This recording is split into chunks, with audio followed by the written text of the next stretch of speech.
So we are finally here, the most recent installment in this long-running series, and being some time since I played the last main installment, I would give this demo a try, hoping it was better than the last game. And let me tell you, I've never been more sold on a game's demo than the one here for this game. You missed the knife, boy. Look, I'll get to it eventually. Just let me have this, okay? I want to do that. Alright, it is. I want to do that. A shame to this one. Yep. Disaster emerges from the eye. Sickness emerge Yep. from the mouth. I told you. It's just forget about it. Oh, cuttlefish. Green. It's not. Oh, it's going to be. Alright. Yeah, just aim it on the game. It deserves it.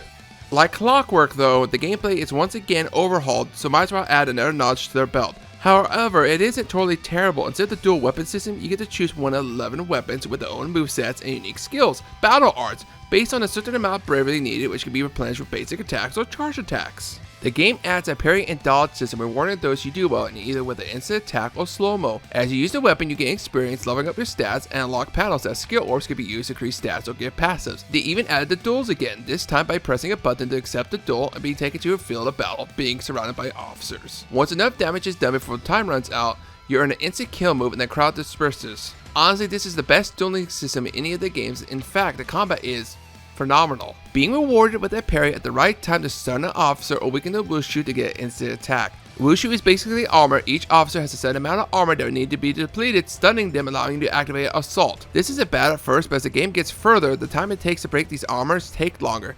Sure, you can use battle arts to break it sooner, but damn, some of these officers have so much health, even with a high tier weapon or stats take some time. Probably by now you realize I'm just playing the same character.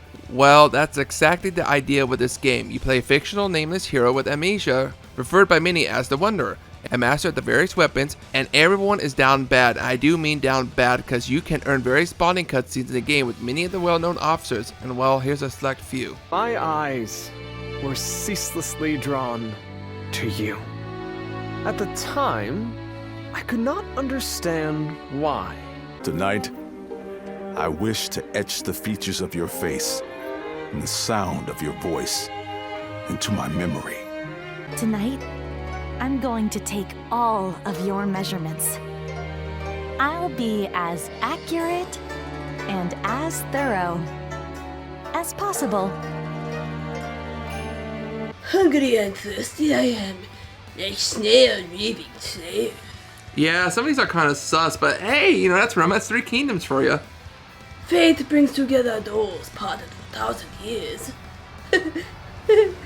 Bear witness me, I part for them. Okay, that's enough, alright? Don't touch me with your filthy hands! Break them, I will! Okay, damn. Fuck. Like I was saying earlier, you only play as the Wanderer primary throughout the story, at one point choosing which force outweighs Shu and Wu to join, and the game ending roughly shortly after the Battle of Chia Bay. Now you can, during certain battles, choose one of 9 characters, 10 once you unlock Lu Bu, to be like an officer under you that will follow alongside you, and once their meter is full, you can tag them in, unleashing their battle arts, Musou, or even True Musou. But once done, they will tag back in the Wanderer, or immediately after some time. But for most of the game, you're playing the Wanderer, which is unfortunate. I would love to play these characters on more in like a free mode. Some of their redesigns are fantastic with great writing. Sadly, most of the characters just fight alongside with you in battle or cutscenes. Hell, like I said earlier, half the cast you won't even see due to the game ending right before the 3 kingdoms are formed. But what's here is from the Yellow Turban Rebellion to Chia Bay is fantastic writing and visuals. The amount of soldiers displayed on screen is incredible, especially when you perform a charge tactic in battle and the whole army charges forward, or the last push of some battles like Hulao Gate, showcasing what you have to break through to get to the top. It is a spectacle. They even brought back the bodyguard system with a whole personal army of 30 plus soldiers that follow you around that you can initiate tactics such as a volley of arrows or charges. It's truly incredible. There's even unique boss fights, for example. Saint Jiao, aka Flaming Jesus as I recall him, got a whole redesign, but his role is expanded on greatly before the famous battle. Even after that battle, you have a massive boss fight with dodges and parries, with him actually doing like sorcery. Speaking of incredible, We can't go further without talking about Lu Bu. Lu Bu is the hardest he's been since Dynasty Warriors 4. Seriously, he might as well be a Souls boss with the new mechanics to use. When you fight him, and I'm not talking about Xiao Pi, but Hu Lao Gate, this version of him comes charging out with his main theme slowly picking up as he's whipping out air slashes, shooting arrows, explosions, knocking back everything. Then you see his armor and health and you know this is truly why you do not pursue Lu Bu. He even grows bored, blasting everyone away just to charge your main camp, with the Sworn Brothers being his only obstacle, while you try to regroup, making one last charge for Dong Zhou's head, knowing the brothers can only hold him back so long before your leader is killed. Honestly, seeing the message pop up as I climb those steps to get Dong Zhou, with them struggling or on the verge of defeat, knowing the level will be lost, got my adrenaline pumping. Of course, you know I had to do this fight again after a playthrough with better stats and weapons, and it's still a struggle even knowing his mechanics and the time I parry and dodge. One mistake on higher difficulties could be a game over. This truly is the best he's been betrayed. Then when you do have to face him in Xiao Pi, becoming a one-on-one fight, you know how bad he was before this, and the game does not disappoint in the fight. He even has a grapple choke, slamming me, dude, I almost died. Ending with an epic cutscene showing him being overpowered finally after all these battles. Truly a legend. Show them Lu Bu being a sussy packer. Okay. I, who cared for naught but myself, found myself desiring you. Now that battle looms on the horizon, I will await the day you become mine, for now. But once I have claimed all under heaven, I swear I shall have you as well. Good, that is. You're grossing me out, Alan. I'm almost there. Ruinous you will not. Oh, Lu Bu, make me yours.